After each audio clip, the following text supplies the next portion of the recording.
E aí, pessoal do segundo ano, tudo bem? Meu vídeo dá umas travadinhas quando começa a gravar, eu não sei se começou, se não começou, eu fico meio perdido. Mas vamos lá. Hoje nós vamos falar sobre a urbanização no Brasil. A gente já viu esse fenômeno no mundo, hoje a gente vai entender um pouquinho como é que ele se deu aqui no Brasil. Beleza? Então vamos lá? Enquanto eu acerto aqui a minha câmera, nós vamos ouvir a nossa vinheta.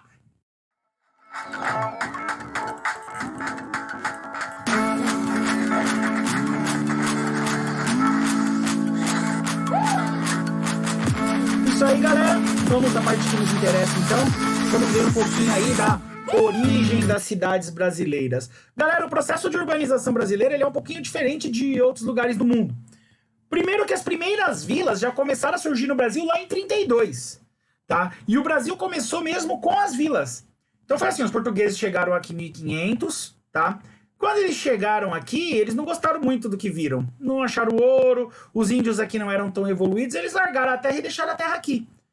E aí eles voltam só em 1530, tá? E eles vão fundar a primeira vila lá em 1532, tá? Lá no litoral de São Paulo. Então eles pegam lá na capitania de São Vicente e vão formar a primeira cidade, a primeira vila, tá? Então o Brasil ele já começa com algumas vilas, alguns núcleos, alguns polos. Tá? Mas no Brasil ainda não tinha uma atividade rural desenvolvida. Então, com o passar do tempo, eles vão desenvolvendo essas atividades, eles vão desenvolvendo aí esse processo. Tá? Aí ele começa, né? Vão criar atividade monocultora portuguesa, ó, vai se afastar um pouco do litoral e vai criar lá a primeira atividade. Tá? Que são as monoculturas, que são voltadas para quê, galera? São voltadas para fazer a cana-de-açúcar, alguns produtos para a gente vender no mercado externo, para a gente vender no exterior. Essa demanda, esses produtos, eles utilizavam em grandes latifúndios e com a mão de obra escrava. Tá? A gente não pode esquecer disso. E a gente vai chamar isso de sistema de plantation, tá bom?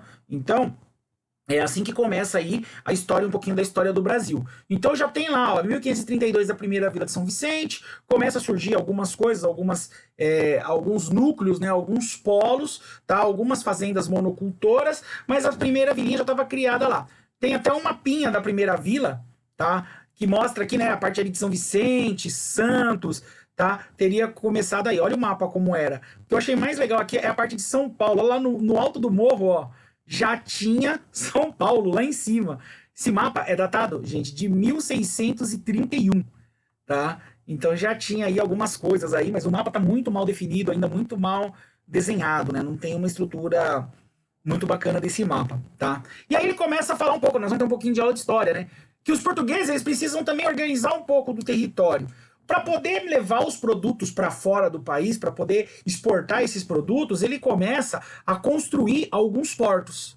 Então ele vai começar a criar alguns portos, né, para escoar essa produção de cana-de-açúcar, essa produção do açúcar que era feita aqui no Brasil. E outro problema que estava tendo, os holandeses estavam ameaçando aqui no litoral brasileiro. Os holandeses estavam querendo invadir. Então ele cria, além dos portos, ele começa a criar alguns sistemas de defesa. Tá? Ele começa a criar alguns sistemas de defesa contra essa invasão. Então ele tem que ter gente ali no litoral, ele tem que ter as cidades ali no litoral, para quê? Ele tem que ter a cidade para permitir, né, que essa produção saia, que essa produção seja colocada, e ele também precisa dos fortes que vão proteger o nosso território. Então, vai começar a ter pessoas ali no litoral, porque senão os holandeses chegavam e tomavam posse da coisa. Então, começa a surgir já os primeiros núcleos. Vocês vão vendo aí, ó, Natal, Olinda, São Cristóvão, algumas cidades, ó, vão surgindo em torno do litoral. Cidades, vilas, tá? E aí vai surgindo aí as primeiras cidades já no litoral brasileiro, tá bom? Então, ó lá, 1500 e pouco, o Brasil começa a surgir aí já junto com as cidades. Então, essas são as primeiras relatos de urbanização que a gente vai ter no Brasil, tá? Esses vai ser os primeiros relatos. Outra coisa que vai acontecer, galera, eles vão começar a descobrir ouro no centro do país. Então, lá no século XVIII, com o descobrimento do ouro no centro do país, lá em Goiás, ou um pouco mais ali para o centro do Brasil, as pessoas vão começar a ir atrás desse ouro. E começar a surgir cidades também, Preto, Mariana, vão começar a surgir cidades históricas, principalmente em Minas Gerais. Tá? Então nós já vamos ter aí alguns polos no litoral, depois nós já vamos começar a ter alguns polos ali em Minas Gerais, e aí o Brasil vai se expandindo, tá? O Brasil vai crescendo. certo? Vai começar também já a produção de alimentos, algumas produções agrícolas, mas as cidades vão surgindo junto com a agricultura no Brasil. Não é que nem, por exemplo, na Inglaterra, nos países mais antigos, que você tinha uma população rural, essa população começa a fazer o comércio, começa a ir para as cidades. Não, aqui no Brasil os dois surgem juntos. Tá? O campo e a cidade vai surgindo junto. No texto aí, depois vocês podem dar uma lida no texto, eu grifei algumas partes, mas vocês podem dar uma lida que eles vão surgindo um do lado do outro, certo? Um do lado do outro. O que começa a acontecer também? Como o ouro entra em declínio, chega uma hora que o ouro acaba, né, galera? Não tem ouro pro resto da vida. Essas populações que estavam nessas regiões de Minas Gerais e tal, elas começam a se destinar, tá, para a região da agricultura. Aí elas começam a partir para a região do café. Aí o Brasil vai começar a ser uma potência agrícola. Então as pessoas que estavam ali em algumas cidades, o café entra em declínio, eles começam a ir para essas cidades. Tá? Essa parte do texto aqui ela vai ressaltar isso daí para gente. E aí o que acontece? O Brasil desenvolve mais um pouco, termina a colônia portuguesa, tá? Acontece a proclamação da República e o Brasil vai começando a se desenvolver, tá? E aí algumas cidades começam a se destacar. Aí nós já vamos ter o quê? Rio de Janeiro, São Paulo, começando a se destacar, beleza? A cidade de São Paulo, o Rio vai se tornar a capital do país, tá? Então ele fala aqui, ó, que no século XIX ali e tal, depois o que acontece? Os estados do Rio e São Paulo desenvolvem-se, tá? A capital do país já não era Salvador, mas já era o Rio de Janeiro. E se modernizava em função das demandas da família real, com biblioteca, universidade, colégio, passeios, tá? Então a cidade já vai desenvolvendo. Depois a cidade de São Paulo vai se destacar como o quê? Como o entreposto. A cidade de São Paulo, ela vai ser o meio, né, entre o porto e a ferrovia. O que acontecia em São Paulo? Tá? O café, quando o café se desenvolve, o café começa a se desenvolver demais, eles tinham que trazer o café do interior para o Porto de Santos. E eles trazem esse café como? Através da rede ferroviária. Tá? Esse texto está falando isso. Então, olha só alguns pontos do texto que vai falando aqui, ó. A cidade destaca-se como importante entreposto entre Santos e as cidades produtoras do café no interior do estado. Campinas, Taubaté, Bragança Paulista, Rio Claro cresciam demograficamente e ganhavam importância econômica. A rede ferroviária, por meio da rede ferroviária, toneladas de sacas de café eram transportadas do interior para o porto de Santos. No sentido inverso, seguiam os imigrantes, principalmente italianos, para trabalhar nas fazendas. E parte deles ficou em São Paulo. A cidade veio a se tornar a maior metrópole do Brasil. E atualmente abriga mais de 11 milhões de habitantes. Galera, a cidade foi o meio. O que acontecia? A ferrovia que transporta o café é a Santos Jundiaí. Então, o café vinha do interior de São Paulo até Jundiaí. Tá? Em Jundiaí, não sei se vocês conhecem, já tiveram o prazer de ir de trem até Jundiaí. Tá? Jundiaí... Quando você chega na estação de Jundiaí, você tem um monte de linha partindo para outros lugares e você tem alguns galpões enormes em Jundiaí. Ainda existe, tem uma parte toda histórica lá. E o que acontece nessa região de Jundiaí? O café vinha, era trazido até ali, dali eles colocavam por trem também do interior de São Paulo até Jundiaí, e em Jundiaí eles colocavam no trem que ia levar até o Porto de Santos. Ele ia até Paranapiacaba, em Paranapiacaba, para descer a serra, eles colocavam na máquina uma trava. Então os motores ficavam em São Paulo e ele ia descendo com o cabo de aço, ele ia descendo o trem na Serra do Mar até chegar no Porto de Santos. Tá bom? Então o café ele passava por aqui. E aí a Estação da Luz ali era o meio do caminho. Né? Então as pessoas iam ficando, muitos iam ficando em São Paulo. São Paulo era o centro de tudo. Os barões do café começaram a morar na cidade. Começaram a investir na cidade. Por quê? Porque ela estava próxima. Ela estava próxima a Jundiaí, ela estava próxima a Santos, tá? E aí os italianos vão chegando, também vão parando por ali, e a cidade começa a crescer, a cidade começa a se desenvolver. O Rio já era a capital, e aí a região sudeste aqui já vai ganhando uma forma maior, as cidades vão ficando um pouco maiores, um pouco mais organizadas, tá bom? Aqui ele conta um pouco de algumas histórias, tal, mas aí a gente já vai pular um pouco. O que vai acontecer lá no século XX? Tá? A indústria, num determinado momento, ela vai começar a se desenvolver. Ela vai começar a se desenvolver principalmente por algumas crises que aconteceram. Tá? E aí a indústria vai desenvolver e vai começar a crescer. Tá bom? Fala um pouco também aqui, né, da urbanização brasileira, que o governo investe lá na década de 70, transfere a capital para Brasília, para quê? Para que o país cresça pro meio do país, né, pro centro do país, e aí vai se desenvolvendo aí algumas coisas. Mas aqui tem algumas partes interessantes, ele conta também algumas coisas da história. Mas ele vai falar o seguinte, ó, a população urbana ela vai superar a população rural já na década de 60, tá? Já na década de 60, mas aí ele vai dar alguns motivos antes. Tá? Fala que a população, a industrialização começa a atrair os migrantes e os imigrantes para as cidades, né? Mas olha só o que acontece aqui. Ele conta o seguinte, ó. No censo demográfico de 1950, a população rural era 64% e a urbana 36%. Então aqui, ó, em 60, ó, nós estamos aqui, ó, nesse processo aqui, ó. Tá? 60, certo? Então, olha lá como era a população. É aqui que você tem, ó, a troca, ó, que a população rural sai e vai ficar maior a população urbana, certo? Então é aqui que nós temos aí, ó, esse período de transição. Esse gráfico é bem bacana, que ele ressalta isso pra gente. Outra coisa aqui que ele vai falar, olha só, essa parte eu achei legal. Aqui, ó, é a cidade do Rio de Janeiro, o Largo da Carioca, em 1908. Tá? 1908. Então você vê que em 1908, olha como já era a cidade. A cidade já era estruturada, já tem bastante gente ali, grandes prédios ali no centro, tá? Essa é a cidade. E aí, olha que legal, esse é o Largo da Carioca, tá? É o Largo da Carioca em 2008.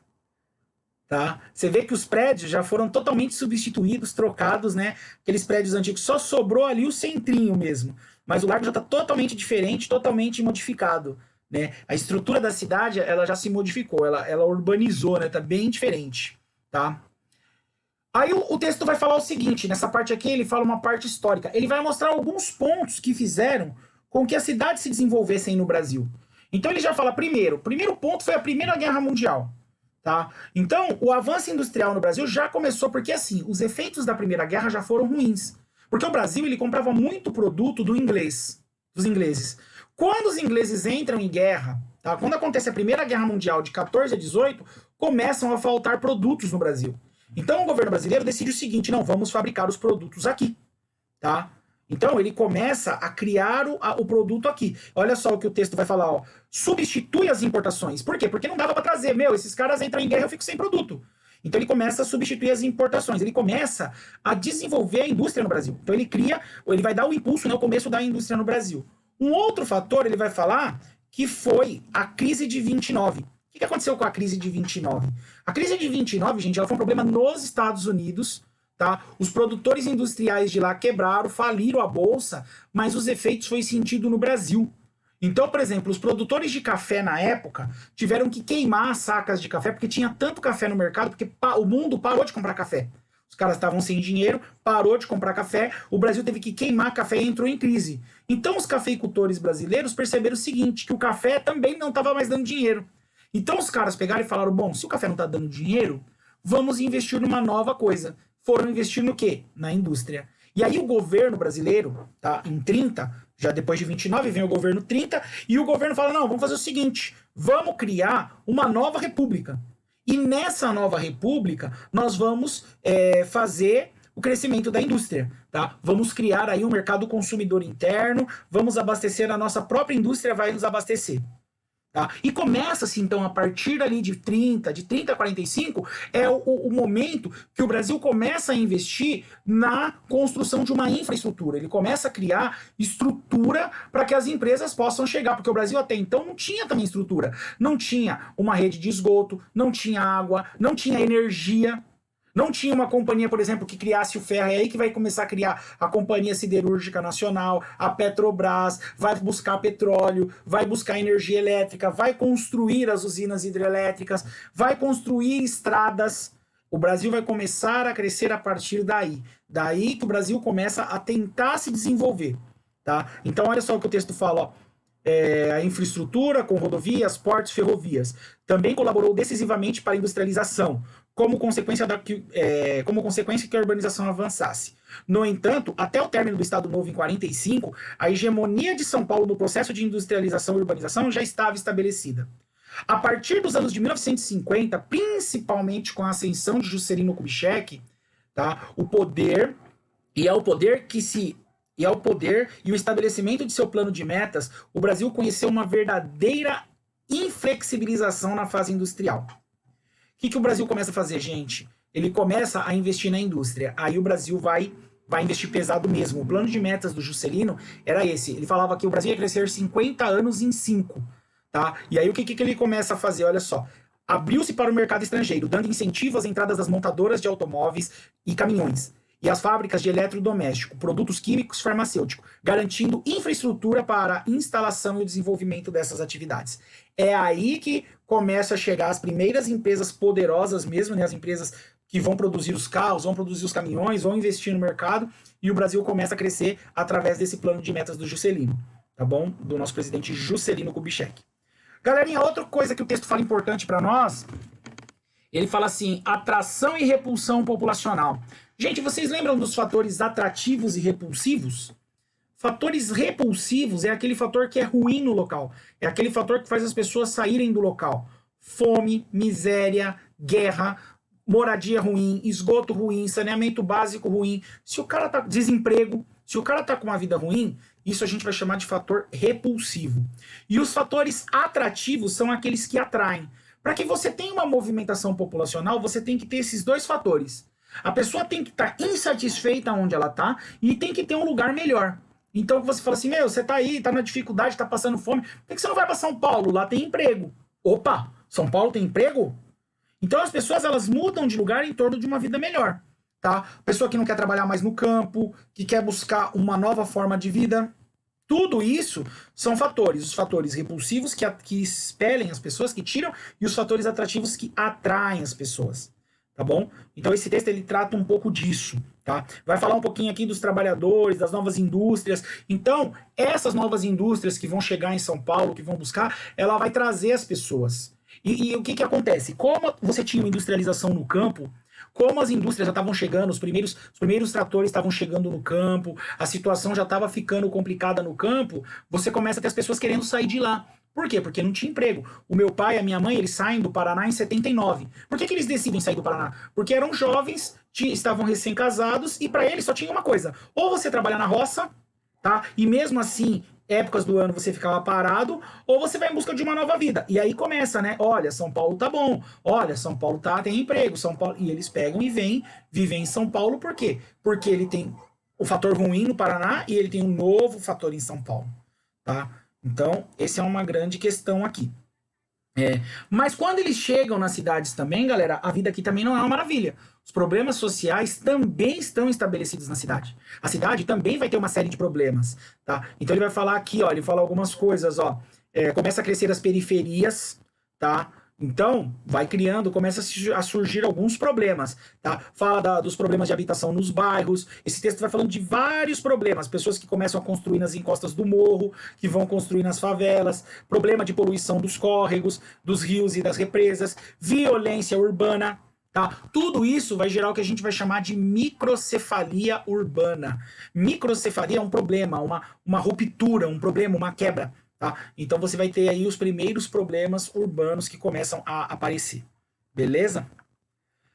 Aqui fala-se algumas coisas, né? Então ele fala, ó, da mecanização do campo, ele fala do problema da seca, tá? Ele fala da mudança da estrutura fundiária, que a concentração fundiária, que os agricultores, a terra estava na mão de poucos proprietários. Então, que nem se meu pai ficasse lá no Paraná, ou ele ia trabalhar para um fazendeiro, ou ele ia ficar preso dentro de casa. Ou ele ia trabalhar de empregado lá também, porque as terras não são bem divididas. E aí o que meu pai faz? Ele pega o busão, tá? Ele pega o busão e aí ele vem viver na cidade. Na cidade, aí já tem, ó, a industrialização, já tem, ó, admite-se, né, uma grande geração de emprego, e aí você tem o fluxo migratório, as pessoas que vão deixar algumas regiões e ir buscar outras regiões, tá bom? Então, depois vocês podem dar uma olhadinha aqui nesses gráficos que eles colocam aqui, tá? Que é a parte que vai encerrar o nosso texto. Beleza, galera? Gente, tem aí uma sequência de atividadezinhas para vocês, tá? Depois dessa sequência de atividades, aqui do lado tem mais uma questão. Então, nós vamos ter 4 questões nesse bloco, cada uma vai valer meio ponto. Quem fez as 4, tira 2, certo? Cada uma dessas atividades que estão aí vale meio ponto. Nós temos lá, ó, capítulo, nós estamos no 16, atividade 1, capítulo 16, atividade 2, capítulo 16, atividade 3 e capítulo 17, atividade 1, tá bom? Elas estão lá. Vai cair dessa questão que eu trabalhei com vocês hoje, uma questão na prova. Então são 7 questões do primeiro capítulo e apenas uma questão dessas 15 primeira folha do livro, tá bom? As outras folhas eu vou cobrar na próxima avaliação, tá certo? Então era isso, galera. Próxima aula tem uma provinha, já tá pronta a prova, vou soltar para vocês lá na próxima aula. Já coloquei o aviso aí no mural de vocês, beleza? Então, grande abraço para vocês, boa semana aí, tá? E fiquem com Deus. Bom, deixa eu desligar aqui agora. Tá todo mundo bem aí? Qualquer coisa me chama, a gente vai conversando, tá bom? Um abração e tchau!